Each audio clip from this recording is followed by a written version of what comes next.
This is Don't Panic, episode number 361, recorded April 24th, 2023. Hello, everybody, and welcome to this episode of Don't Panic, the technology podcast on gadgets, the internet, and of course, you. I'm Sean Jennings, joined as always by a man who's a spectacular rocket ship until he explodes a few minutes after takeoff. It's Dan Miller. Hello, Dan. What was the phrase that everyone was using to make fun of that? I just looked it up today, and now I'm not on Twitter, and so it's sometimes people say things, and I'm like, that was a weird way of saying that. Like I saw the I don't know, like the Seattle government or some like Seattle governmental body posted something that was like uh yeah, I forget what it was. They were trying to say something unexpected happened, and now this, and they used this particular phrase, and I was like, What? I've never heard someone say that before." And it was apparently something that SpaceX tweeted after the rocket exploded. I missed that one. Whatever that was. SpaceX tweet meme. I'm trying to spend a little less time on Twitter. I don't know if it's working. Unscheduled disassembly. That's what they said. Very clever, sort of like a lunch lady being a food delivery engineer. Yeah. Well, Dan, you're not an exploding rocket ship. You're a swell pal. What's going on? Not much. The weather's getting nicer here. I have a new Don't Panic Home Improvement Power Hour conundrum. We need a theme song for that. Yeah, a nice little musical hit. So, little bumper. What's up? I've been slowly acquiring smart light switches, so I don't have to replace all the lights in the house. There are a lot of them in an actual house with the smart light bulbs. It's cheaper to do it this way, and these things are amazing. They're so reliable. The Lutron things. Oh, Lutrons are awesome. Yeah. And so this weekend, I thought, well, what I need to do, just to be sure, I figured it would be obvious from looking at the circuit breaker. I need to know which circuit breakers control which lights. And what ended up happening was, first of all, some of them are not labeled. They're all labeled. Some of them are labeled with a 0. I don't know what that means, but we tracked those down, and so some of them, like some things that should be GFCI are not, which was surprising, and some things that are have no reason to be, which was interesting. But then we got to the end of our 20 plus, because some of these circuit breakers, I didn't know you could do this, were like subdivided, so they were teeny tiny ones. Got to the end, we hadn't turned a single. Well, that's not true. We had turned like lights off in 2 rooms. Most of the rooms, the lights never turned off, which was shocking. And so either it means that these lights are not on a circuit breaker at all, which would be extremely surprising. The lights are on one of the circuits we did not turn off, the heat pump heater or the hot water heater, which would also be shocking. No pun intended. Or, and I didn't realize this was an option until I was Googling this. I was like, what? Turned off circuit breakers, but lights still on. And people were like, oh, well, this can also happen. Literally, if you get wires crossed, then it can end up that you have lights that are actually powered by 2 circuit breakers simultaneously, and you have to turn them both off for the lights to turn off. So if you go through and turn all your circuit breakers off individually, you'll never find that out. So what you have to do is turn all of your circuit breakers off and then only turn one on. Even though mathematically, I thought that my approach was sound. It was not. So the mystery of where these lights get their power from is unsolved and frustrating, because that was the one thing I wanted to find out by mapping out all the circuit breakers. It was the one thing I didn't learn. Now, this sounds crazy. Yeah. But are you sure there isn't a second panel somewhere? Yeah, so that was another thing that occurred to us. You would think that if there was one, it would have shown up in the inspection report. It did not, but you would think that would be something that would be found in an empty house. It wasn't. But besides, we looked in the closets, we looked in the garage. There's no second panel. Yeah. Well, I also moved into a house where they were very poorly labeled, remain poorly labeled. And so my trick is when I'm doing electrical work, I just turn off the master switch to the whole house. Now the problem is it doesn't seem to solve your problem necessarily. Well, does it? Did you try that? I didn't try that. No. Okay. That's because honestly, because I'll try 6 before I get the right one. I just kill the whole house and just say, screw it, I'll turn it back on later. I should do that. And the other confounding factor, it's not really that confounding, but the electrician comes in like 3 weeks to add circuit breaker, and who knows what they'll change. So I'm loath to really track it down, but I do want to install the smart light switch. Yeah, that's what I had. My electrician came, and when he did, an extremely nice man, by the way. I'd recommend his business if I remembered the name. But when he came and installed the electric wiring for the mini split system, he's such a sweet man. He actually went and tested every breaker himself and relabeled every single one for me. That's so nice. As to what it he went around the house and was actually like, what is it turning on and off? Because they were all really so badly labeled. So maybe if your electrician's a nice guy, he'll clean it up for you. They're going to be here for 3 days, which is 1 day for the electric car charger, 1 day for everything else, and the 3rd day for the inspection, which I didn't think about. Yes, you got to have that permit, and they got to come look at it. And yeah. So that's the latest update there. Oh, I guess the other update is we did some weeding, and then we accidentally pulled up a bunch of flowers because we thought they were weeds. Yeah. Listen, you get that fresh slate. You guys can plant anything you want now. I've done that where you dig and you're like, what's this ball of? Oh, it's a bulb. Oh, I wasn't supposed to dig that up. Well, what we saw was like purple asparagus was what it looked like. And we're like, this looks like foreign and alien. There's no way this is supposed to be here. It turns out that's what peonies look like before they bloom. And they take like 2 to 3 years to bloom. And we killed like 90% of them in one fell swoop. So no peonies this year. Or maybe we'll get 1 or 2. Wow. That's fantastic. So that's that update. Nice.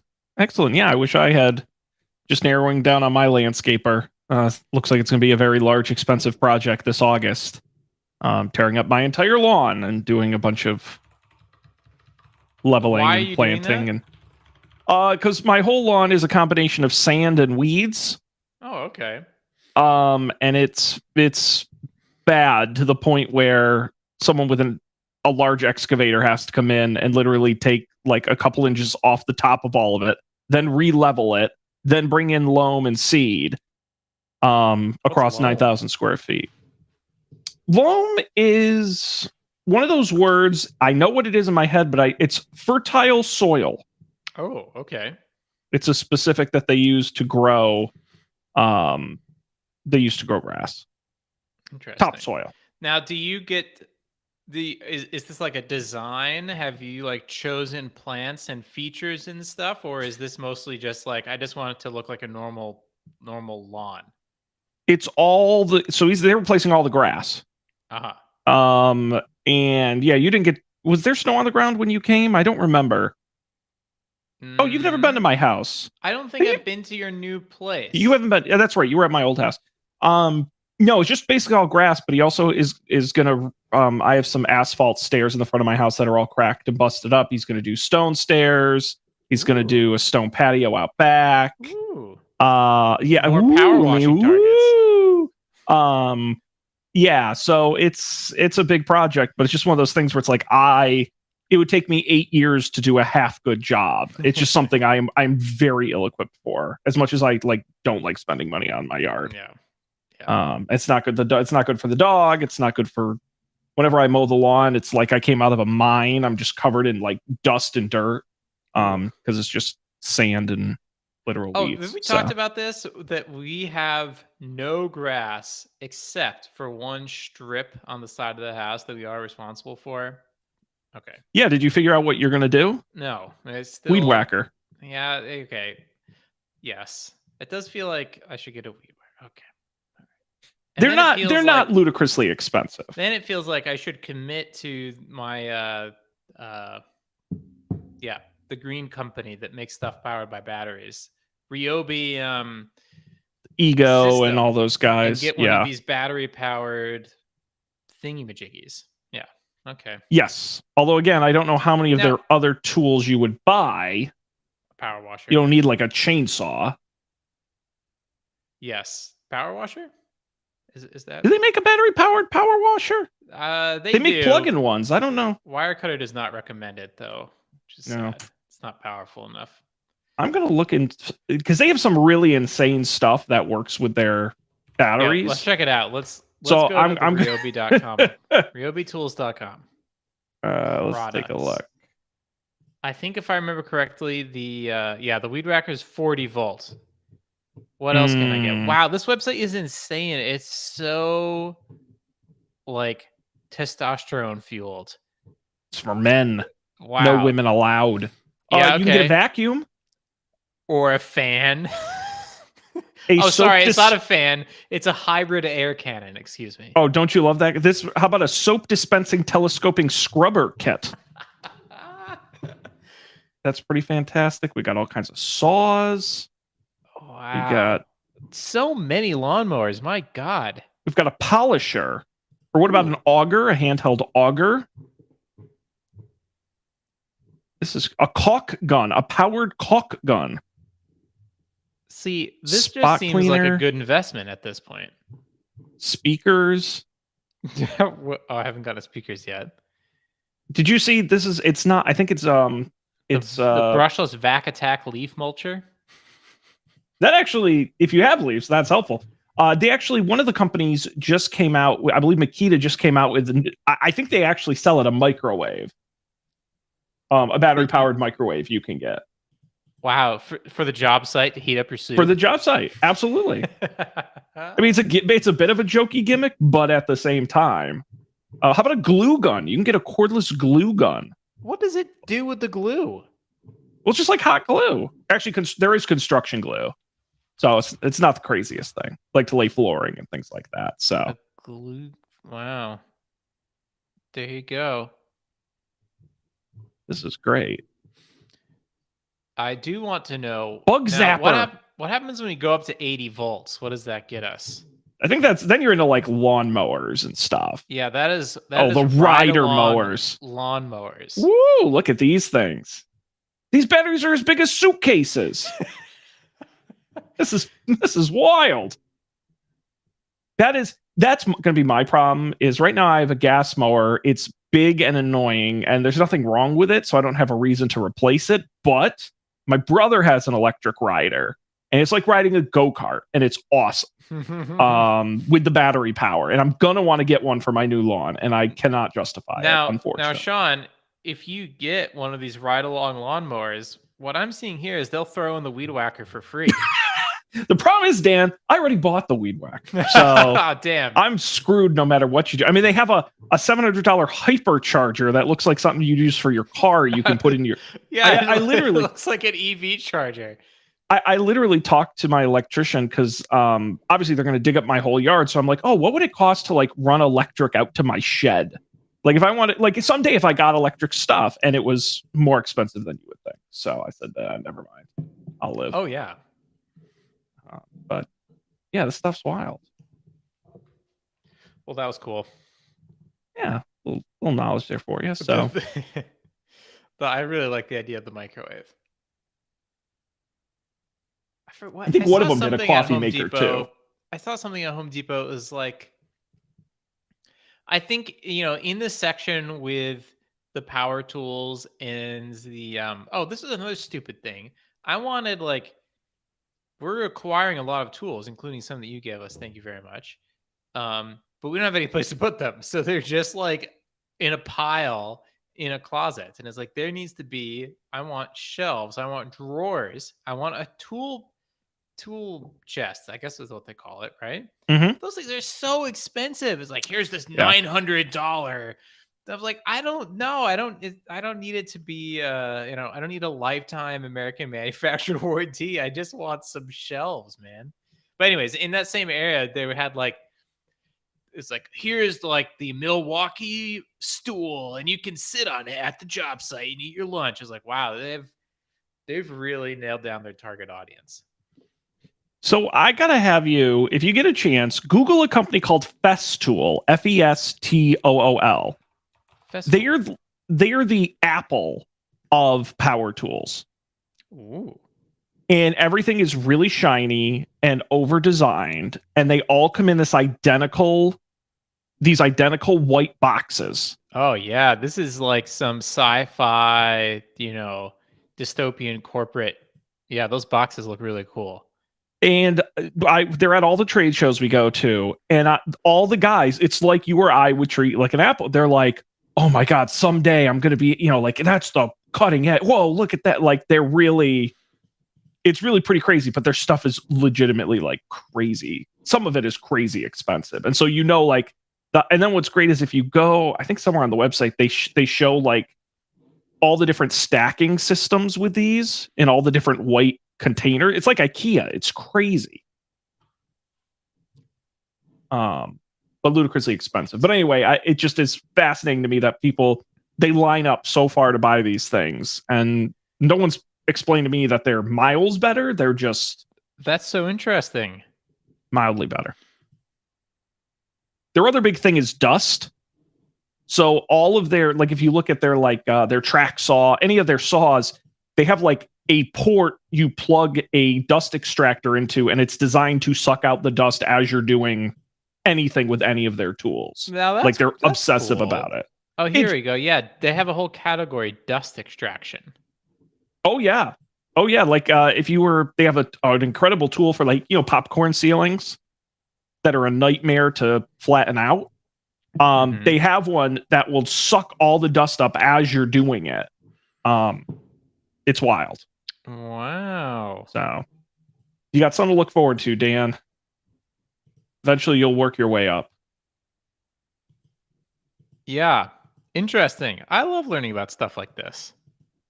It's one of the interesting, going into the construction industry, having known nothing about it. It's just one of those things where it's like, you have no idea how much stuff is out there, and how excited, in the same way you and I get excited for gadgets, the way contractors get excited, like the red Milwaukee packouts, like the stacking container system, like you saw.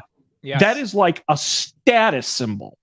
If a guy rolls up with one in his truck, he's legit. Like, it's crazy with these guys. But here's a question I thought while the plumbers were here.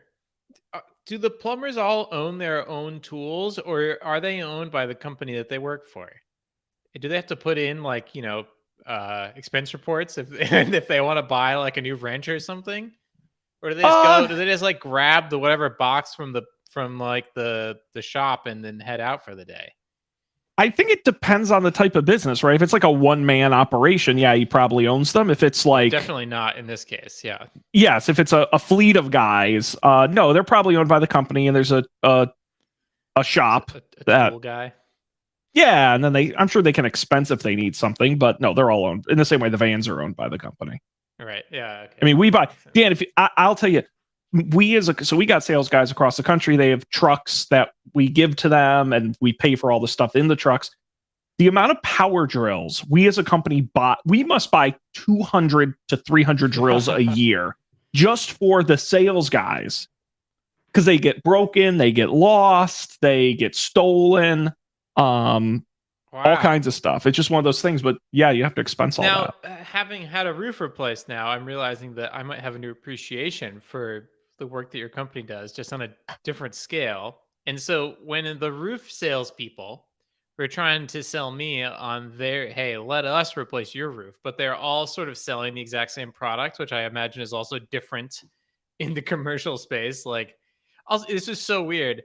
There is a company that does roofs. They only do roofs in British Columbia, Oregon, Washington, Alaska, and Hawaii. That's it. You can't buy these roofs anywhere else, and everyone here uses them. So no matter which company you're going with, you're getting the same roofing material. CertainTeed, weird. Yeah, CertainTeed, huge. But only in the Northwest. It's and France. It's like owned by a French company, but then the CertainTeed Saint-Gobain. Yep. owns them. Yeah, no, you'd be shocked how much of that stuff is regional, but part of it is, especially in the Pacific Northwest, they do a lot of stuff they don't do elsewhere in the country. Obviously, I know more about like decks and things like that, but a lot of the wood materials they use, you find up there pretty exclusively. Some of the building methods, I've learned it's a pretty unique region of the country for construction. Yeah, the real estate agent explained it to us because Lena asked them, like, why don't people build houses out of brick here? And she was like, because there's so much wood. Like, oh, that makes sense. Yeah, hardwood decks you almost never see on the East Coast or even in the Midwest. It's either treated lumber or like a composite. There's a lot of hardwood up in the Northwest, and it's beautiful stuff if you can get it. Yeah, no doubt about ours it. is composite, which I'm grateful for. There you go. Our Yeah. products are probably on there, Dan. That's very exciting. I haven't checked to see what it is. But when the salespeople came, they would go up on the roof. That was just part of their sales pitch, and they'd take photos and be like, "Oh, well, here's where your problem is, and this is what Yep. we're gonna do." Do the commercial people do that as well? Are they like going up on roofs of these warehouses and? Yeah, there's actually, I can't believe I'm going to get into this. We're going to lose the 2 listeners we have, but Sorry, Mom. you actually do have to do. So the thing about a commercial roof is a lot of times they actually just roof over the old roof. And you can do that so many times before you kind of have to replace the whole thing. But what happens is this is over decades, because usually a roof will last 30 years. So if you roof over it 3 times, that's 90 years, right? So what happens is they lose a record of what was under the existing roof, the previous layers. Some could be rotted, different materials. So what you have to do is something called a pull test, which is where you put a fastener in to the roof through the old layers, and you use a gauge to see how much pull there is. If the surface underneath is damaged or rotted or just bad, the screw will pull right out. And that's a problem because you can't re-roof over it because there's not enough to grip it. And in that case, you got to tear it off and start over. Otherwise, you can. So there is a lot of testing. The other thing I've learned from sales reps is one of the most dangerous things to being a roofing sales rep on a commercial building is hidden skylights. It is more common than you think. They will just roof right over old skylights. And you can be walking on one of these roofs, and thankfully nobody at my company, but it has happened that people will just be walking and just fall through a skylight that looked like it wasn't there. It's pretty wild what they'll try and get away with. It's not, it's definitely that's why the rule is always the contractor goes first, and wherever he walked is where you walk. And because they know the building better than you. Wow. Interesting. It's a whole different world, man. Yeah. I find the commercial residential divide in all of these trades so interesting because it is all fundamentally the same thing. Roofing is probably a bit different, but electrician and plumbing, it's like how different is the micro work of an electrician in an office building versus a home. Not that different. Yeah, I'm sure the circuit breakers are bigger and there's more stuff, but it's all in the same thing with plumbing, right? Like unless you're doing something super specialized, there's toilets and there's sinks and there's more of them, but it's all the same thing. But they don't people don't it seems like companies specialize in one or the other. Yeah, it's hard to split that divide. I'll give you just a specific example that I deal with, which is the difference between remodeling and new construction. Yeah. Because we serve both markets residentially. On the remodeling side, it's usually some guy with a company or a couple guys, and they come out and they put in a kitchen or they build a deck. He makes all the buying decisions. He or she makes all the buying decisions. It's a pretty quick decision process. When you look at a new construction project, it usually involves a designer, an architect, a specifier, a general contractor, a subcontractor, the building owner, a lot more people involved. All the materials are spec'd out before construction even begins as part of the plans. And on a new construction job site, they actually get bonuses for finishing early and get fined for finishing late. So they have a different incentive than the guy who's just coming to your house. And if it takes him an extra day or it's a day shorter, it's not going to make or break him. Same with OSHA violations. On a new construction site, there are inspectors everywhere. Whereas some guy at your house, if he's doing something dangerous, he's just doing something dangerous. So it's all, you would be shocked at just these little differences in how these products are consumed. That's interesting. Yeah, I have noticed Same screws. The new construction is not necessarily better though. No. So that's an interesting. Yeah, there's some financial incentives there. Yeah, it's odd because on one hand you can, you're building an apartment building or condos, you can sell 100,000 screws versus a couple boxes to some guys. The difference is that project is going to take 3 years, and you got to bust your ass to get them to commit to your screws. So it's just it's a lot easier to convince a guy at a lumberyard to buy a box of screws. Yeah. So. I don't know. This Sean, is my career, Dan. This sounds a lot like software. Software startups. Honestly, you have the same conundrum. Do I want to try to sell to a giant company that will make my entire business worth it, but it might take 2.5 years to close the deal if it ever closes at all? Or do I want to sell to some person who's going to pay me $100 a month? But that's what's weird. That's why I would struggle to get into software sales, because there is something about the tangibility of a screw or a physical product that, and maybe it's just because I deal with a lot of sales software people on the customer side, where it's like you're selling me access, and that to me is just a little bit different than, like when I hand a contractor a screw, he's going to take it, put on drill, put it into the wood. He's going to say, this is good. He's going to buy 5 or 500. They'll be on houses. Software is just so nebulous to me. It's like, I don't get how you sell that. It's interesting. You're also selling, though, like the capacity of the humans who support the software to be, at least in all the products I've worked on, right? Like, it's not like Gmail where you can just sign up and be good to go forever with no human intervention. It's like, it's more of a business relationship. So right. It sounds a little similar to me. It's interesting that all of your sales stuff has been with physical goods, which is, I have to imagine, actually, I don't know. If you looked at the universe of things that are sold by sales people today, what percentage of them are digital versus physical? Are still most things physical?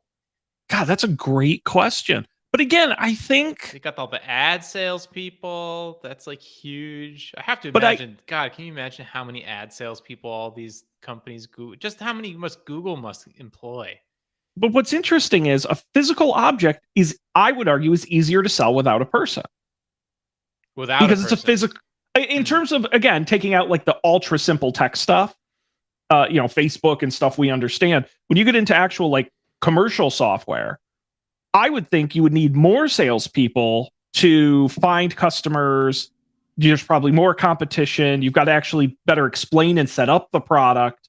Whereas I could go put a box of screws on a shelves in a Home Depot, and guys are going to mostly get what they do, pick them up, and I don't need a sales guy necessarily to do that. You do have to get it to Home Depot, though. Well, that's also true. There's a lot. I have to take raw steel wire and cut it, thread it, tip it, E-coat it, heat treat it, package it, and ship it. So I agree. It's complicated. It's a lot different. But then, like, you have to convince Home Depot that they should take up their valuable shelf space with your wire. That space to the competition. Absolutely, I've been in those meetings. They are interesting. Yeah, you do have to have the retailer on board. No kidding. Yeah. Thankfully, there's no Walmart for software.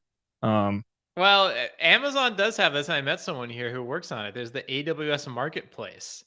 Oh, that's right. Yeah. So they'll happily sell you software right in your AWS console, take a cut, and then give most of it to some partner company. Yeah. Well, good thing we're not salespeople. Good thing. Yeah.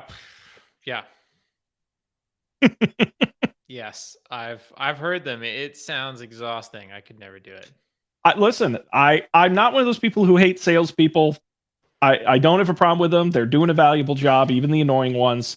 But because people have said to me, like, Sean, you talk good and you understand the products. Would you ever get into sales? And I'm like, no, because I hate talking to people. I get to make one ad and it runs, and then a zillion people see it, and I don't have to talk to anybody or go on a job site or, slum it outside of a retailer trying to get people to try the product. So I'm glad we got those people, but Now, have you ever been on top of a roof, Sean? so no, actually, so I was with the roofing division for 3 years, and now with the sort of residential for 3 years, and I never got up on a roof. Wow. But I was not in any rush to do so. I wouldn't have thought I really so, wasn't. But not even from a image danger. in my mind is now it's very tantalizing to me. I would have liked to seen that. I'm told it's very interesting, and I've seen photos. But again, it's not. I have been on residential jobs, and that's actually pretty interesting because we have a premium product, so I get to go to some very nice homes in some very ritzy Connecticut neighborhoods. And so that is nice. But no, the roofs, it's not. The salespeople on that side, they're up on roofs every day, and it's hot and it's bright, and it's the opposite of what I like in life. So scary. Yeah. Hard. It was shocking. Oh yeah, these people would they take their telescoping ladder, they go up on my extremely steep pitch. You can see behind me, there's also not a lot of room to put the ladders, so the ladder is very steep and precarious. And they would just go up themselves, no spotter, no hook, nothing. Oh, it's crazy what local guys will do, especially when there's no oversight. It's wild, but that's why you have home insurance. So God forbid they ever hurt themselves, you're theoretically not liable. But I've done this for 30 years, and you're like, well, it only takes one time. Yeah. Look the other way. Yeah. Dan, I do have a new tech toy. Oh yes, you said you had a surprise. I do. So naturally, I want to make the show crazier. So I downloaded some AI soundboard / voice modulation.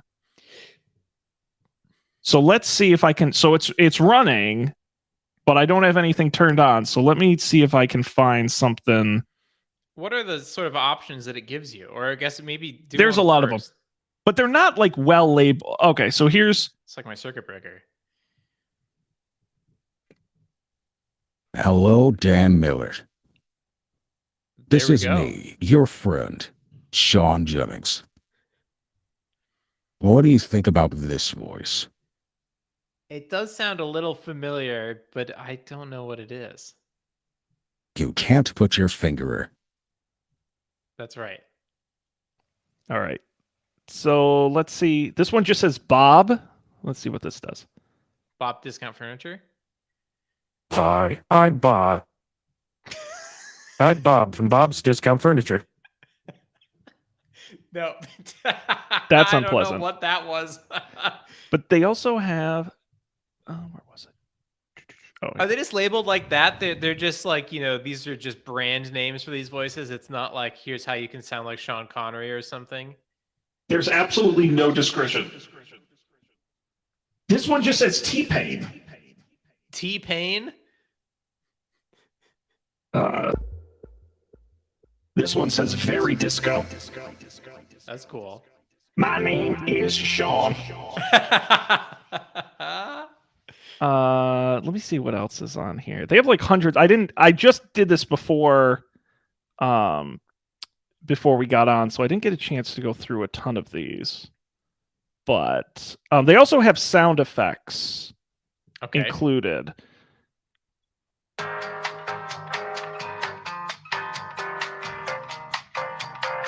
Okay. How do I stop this? Stop it. Oh no. This is just what we'll be listening to now. This is called elevator. It does sound like elevator music. Okay.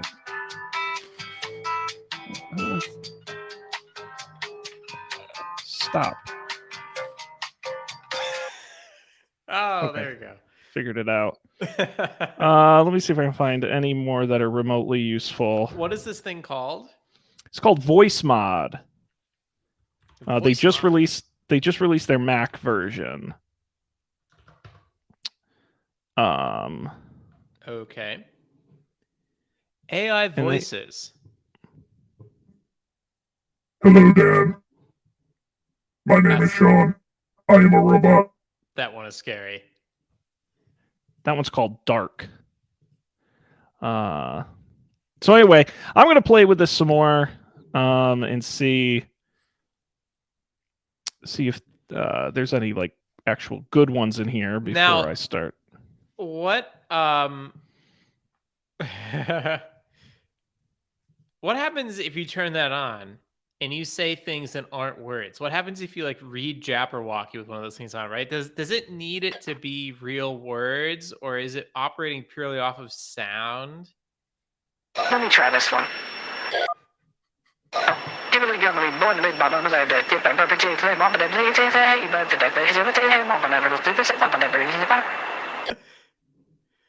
Were you just doing like bibbity bobbity boobity? Basically, yeah. Okay, yeah, that Didn't came sound through. too bad. They had one. There was one other one I really wanted to try because I think this might actually come in handy if I can find it. Oh, come on! Why won't you work? Now, do they have like announcer voice? They don't have one that's like specifically announcer. Like I said, I'm gonna dig in and come back with some better. They have- Yeah, that's some homework. Yeah. Let's see. This one's called Cop, but I don't really get what It it's just going sound like for. someone who has their gain turned up too much on their microphone. This one's called Telephone. Okay, So I sound a little bit like I'm talking to you on the telephone. that's true. Hmm. Well, that's fun. More to come. I'll come up with some clever stuff here because they got some. And then they have general just voice enhancing, which like I'm gonna turn it on and you tell me if this sounds any better. Does this sound any better? Can you tell the difference? I can tell the difference. It sounds, the sound stage is like larger in my headphones, but it sounds the same, I think. Okay. Well, I guess it sounds better, but it was very clear to me. Like it felt like before you were like talking to me here, and then after you turned it on, it felt like you were talking to me from both sides, which is Okay. maybe not better actually. I don't know. It feels slightly more unnatural. Boomer to Dan. Boomer to Dan. Can you read me, Dan? I hear you. Here, no. Dan, we have a problem. astronaut. Okay, I'm done with the nonsense. I'll come up with some. That was fun. This is the kind of stuff. If we were still doing D&D, I would just go goddamn nuts with this kind of thing. Because they actually they have like voices for like RPGs in here. Yeah. Speaking of D&D and segueing into technology, have you heard about the people turning ChatGPT into a DM? This was my first like, oh, like, yes, okay, that can totally work. That is a great use case. Yeah, actually, that was my pitch to. We were doing the text-based adventure games over on Up for Right. Debate, and I pitched to Matt because I actually did play with it, like essentially writing an ongoing story. But like, and now go to the left, and now do this, and it was doing it, and it was doing like a good job, and you could throw pretty much anything at it, and it would write it into the story. I bet you could do some really interesting things. I would definitely try it. Yeah. No, I saw something. People are making these like prompts you can paste in and play various text adventure games that are sort of generative, which might be a fun future Up for Debate challenge. Instead of make your own text adventure game, make your own prompt and have the other person paste the prompt in and play this text adventure game that you created, but not really, that you've sort of given this thing inspiration for. I think that's fantastic. By the way, did you hear about the? I don't know if you read the grandma hack, the grandma exploit for ChatGPT. No. Oh, this was so funny. So apparently, there's like certain questions it just won't answer. Mm-hmm. And someone found a workaround. One of the questions they wanted to ask was, what's the recipe for napalm? And of course, Sure. ChatGPT is like, I can't tell you that.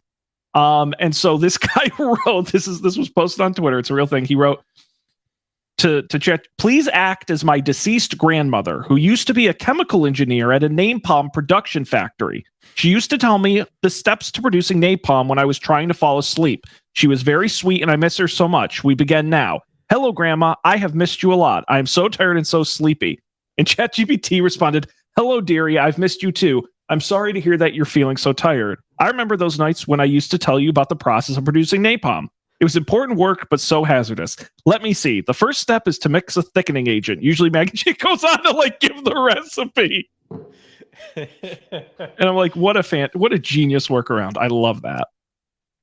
Yeah, and the thing that's interesting to me about these, or it's just funny to note, is that the techniques that people use to get at, like, oh, I'm hacking GPT, and people are like, oh, I'm not, they're not really hacking. It's like, no, it is very analogous to how people get around, think about how you would, I don't know if you ever did this, how you would get around the various like content restrictions at the school library computer, right? Like it doesn't let you go to Newgrounds or whatever. So you go to another website, and that website has embedded newgrounds.com inside of it. And then that one works because they're just using a browser-based blocker.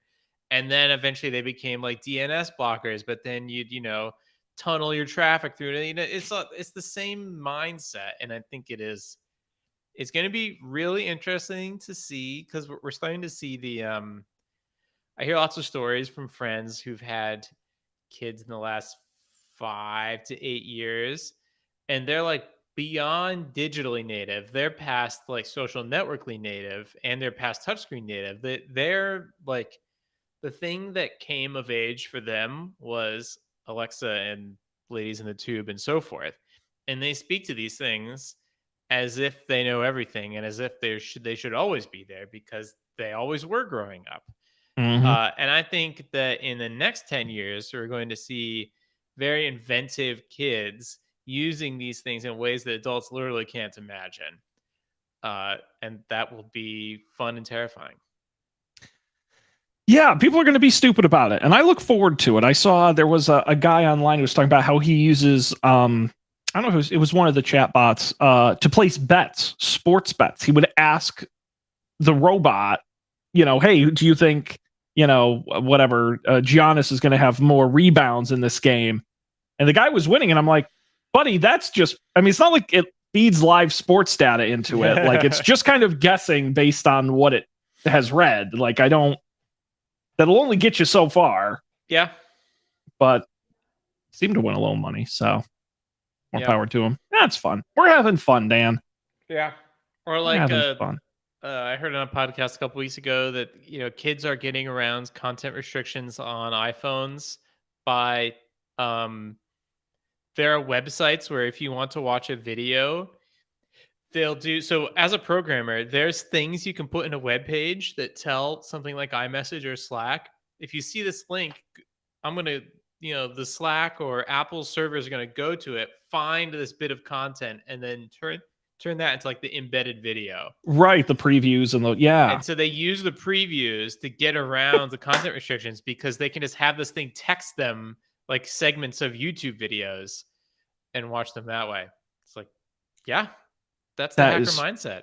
I'm so excited about the future. Our future generations, man, they still got it. Yeah. The tools change, but the process stays the same. That is wild. That's so funny. Well, Dan, listen, we're about 45 minutes in. Right. And one more thing on that. Yes. Right. Because you can restrict who you talk to. Parents can say like, oh, you can only talk to, between these hours, you can only talk to people in the family. But what you cannot restrict, people talking to themselves. So they text themselves these links, and then that gets around the restriction. Anyways, yes, we're 45 minutes in. We haven't talked about a single story.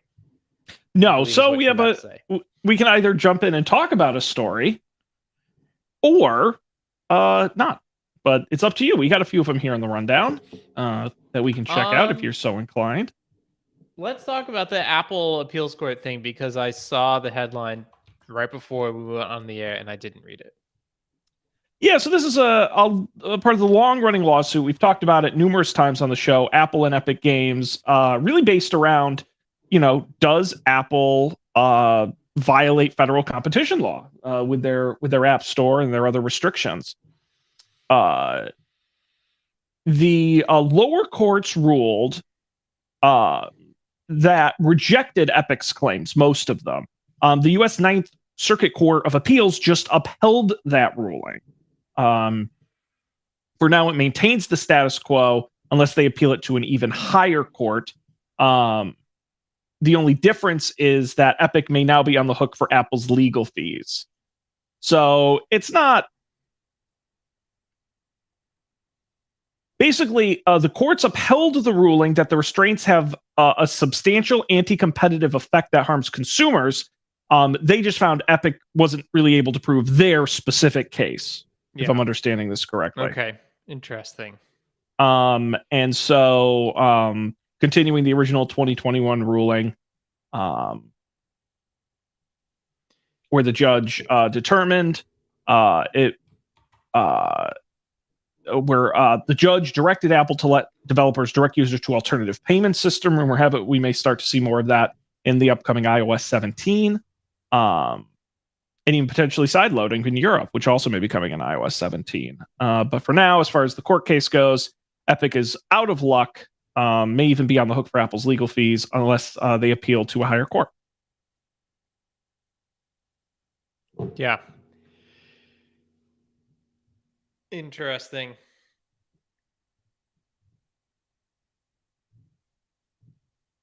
I saw something earlier today, and now there we go.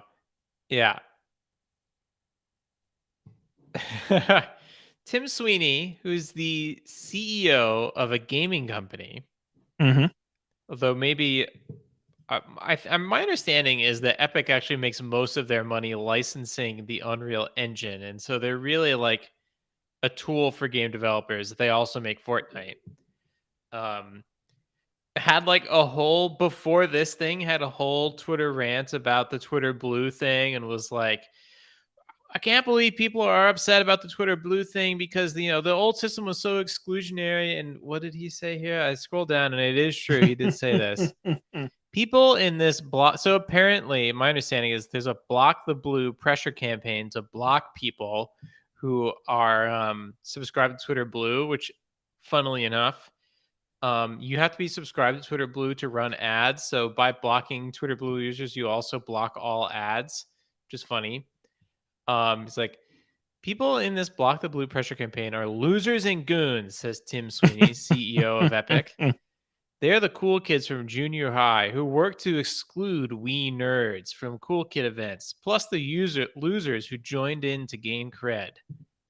The elite-only verification system sucked.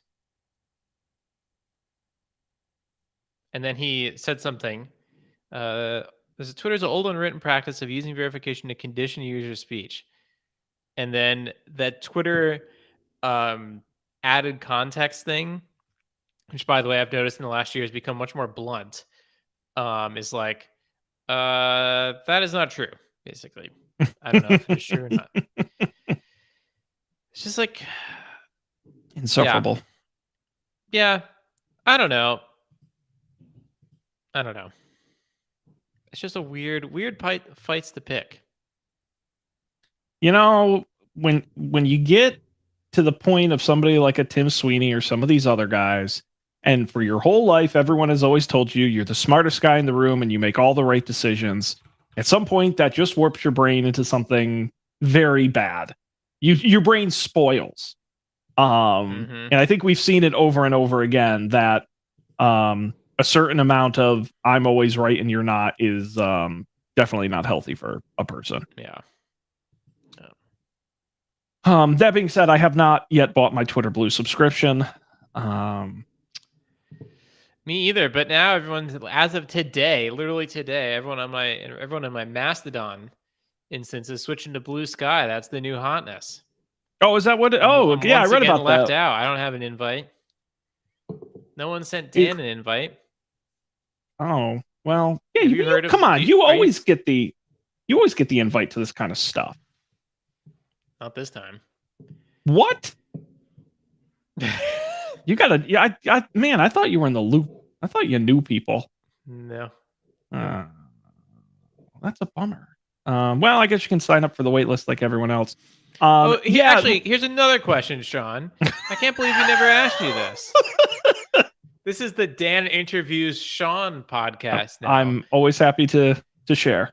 How come we never asked you? And I'm going to ask you now, what has been your perspective as a person who works for a company and spends money on things on social media, on the whole Twitter fiasco? Has this been a thing that has like materially affected you all? Or is it like, only affects Microsoft and, these giant mega budget companies? We've never run ads on Twitter. And I don't think we ever will. But the problem is our customers aren't on Twitter. Right. Because they're like normal people. And not like weirdos like us and other Twitter users. They're all on Instagram where I do run ads, and they're on Facebook where I do run ads. And actually they're on LinkedIn more than they're on Twitter, to be honest with you. Mm-hmm. So I don't spend an ounce thinking of Twitter from a business perspective. Okay. Thankfully. And the day will come where I have to think about TikTok. I'm not there yet. Again, thank God. Interesting. We're not on TikTok. But also our customers are. I mean, you got to go where the people are. You got to know your audience. There's And no contractor TikTok yet. growing, but they still see. I think the problem is TikTok is a little too transitory, because the point of a contractor being on Instagram is growing their business, bringing in new clients, showing off their projects. And the thing is, what they want to do is, instead of pointing them to their, joescontracting.com and their website, they say, just go to my Instagram at Joe's Contracting. You can see all my great projects. You can't really do that. I mean, you can do it with TikTok, but it's not natural to the platform to say, go to my profile and look at my videos on there. Most of the people are just in the feed. It's too transitory. Versus Instagram. But they do have a lot of how-tos, right? There's a lot of like cooking and baking videos. That's more DIY, which is great. It's just not our audience is the professional contractor, who's running a small business, versus somebody who's a homeowner or who's trying to learn it for themselves. It's growing. Don't get me wrong. But our guys see more engagement on YouTube than they do on TikTok, to be honest, because that's where a lot of people go for how-tos. Yep. So no. And by the way, I've desperately been trying to use Mastodon more, and I just don't follow anybody. There's nobody to follow on there. Oh, okay. You're probably the third most active Mastodon account I follow, which is great. But yeah, I'll have to find some elephants for you to follow. Although I mostly follow huge nerds, but that's who's on there. That's true. But I think I still do check it. I still do read it, and I would love to use it more. So if there's any on there recommendations, I don't think I've posted anything, but I don't post anything on Twitter either. So I'm a lurker, as the kids say. Dan, I did want to quickly talk about this story, and then we'll wrap it up here. I don't see a pick in here for you. I don't really have one either, but we can do picks. I want to talk, we always do the rest in peace, and we got to officially put in the grave DVD.com. Netflix's DVD rental business, after 25 years, is winding down, with the last discs being mailed on September 29th. They've mailed over 5.2 billion movies to more than 40 million customers. It's estimated they have over 100,000 DVDs in their warehouses. Yeah.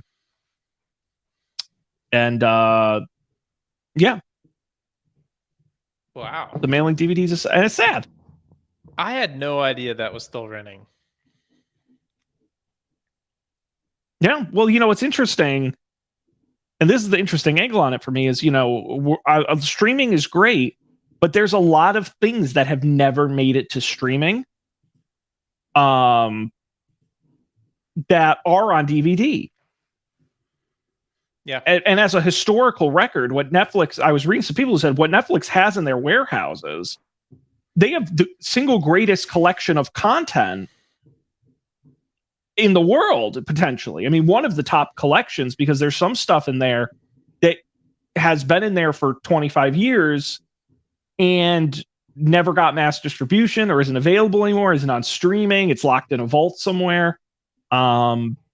and so it is interesting to Yeah, I see wonder this what they're going to do collection. with all that stuff. I'm telling you, if they ever did it like an auction, I would be broke. I would buy so much crap at the Netflix DVD auction. It would be bad.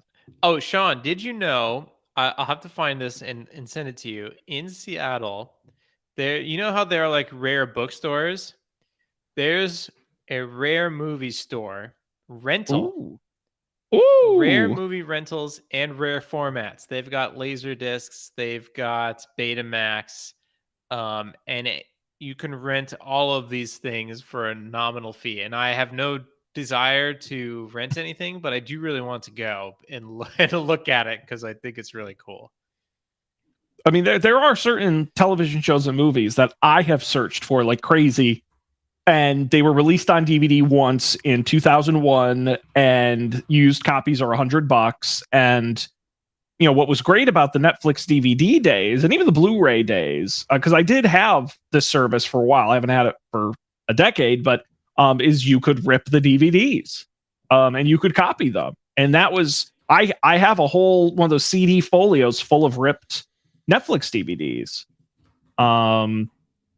And some of them are things that I haven't seen on streaming before. So, maybe we should have been using it.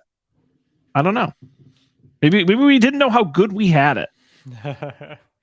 Yeah, I didn't think about that angle. I didn't think about all the stuff that was on it. I am just kind of ruined. I would rather pay the $4 to rent it on iTunes or whatever and watch it instantly than have to think in advance. Thinking in advance is hard. Yeah, the mail just was never fast enough. Yeah. Even at one point, I would literally get the DVD, copy it, and have it in the mail the next day, and it still was not fast enough. Although I think Netflix DVD had the only movie I've ever turned off halfway through in absolute, there's no way I can finish this. I think that's the one time that's ever happened to me, was a Netflix DVD. Could you guess the movie? I can try giving you a clue. I mean, sure. I'll need a clue. Directed by an Oscar-winning director. That I don't know enough about movies. Foreign language. Foreign language. Which may have been part of the problem. The foreign language was Spanish. Spanish. Was it animated? No. No, I don't know. Fantasy elements. Oh, Pan's Labyrinth. Pan's Labyrinth? That sucked. That movie sucked. That was awful. I don't even remember that it was in Spanish. It's in Spanish. I remember that it took place in Spain. Yeah, no, the dialogue is in Spanish. Wow. And I Strong opinions. It went right back in the sleeve and win an Oscar. Well, I know Guillermo del Toro did eventually win an Oscar. I don't know if it was for that or for something else. But no, it was a very popular movie. But I just was like, I don't get it. This sucks. This is weird. 2006. That came out. Find it unappealing. That was my Netflix DVD. So let's see. Reception. Sent it right back. It's a yes. well-regarded film. It won 3 Academy Awards. Yeah, it was horrible. I could not fit. I'll tough it through bad movies. I've done it before. And that one I just ejected it right out of the disk drive, threw it in the sleeve, and I was done. So rest in peace. Netflix DVD. Well, I posted a link to Scarecrow Video, the weird. This looks awesome. I'm so jealous. This looks great. Oh, you can rent by mail. Oh, interesting. Well, there you go, Sean. What does this cost? Let's see. Pricing. Most catalog titles are $4.50, but prices range from $3 up to $11. Shipping and handling charges are a flat $12 for up to 6 discs. This amount includes round-trip postage and all the supplies you need. All the supplies. I guess that's actually not. If they had something I really wanted, that's not. How long? 14-day rental period. Late fees do apply. And most of the DVDs and Blu-rays are available, though you can't rent VHS and Laserdisc by mail. Damn. Well, this is cool. Yeah, it's a I'm actually trying. nonprofit. It is governed by a board. It's run by volunteers. It's an extremely Seattle thing. Yeah, I'm gonna have to dig in and see what titles they have on the store.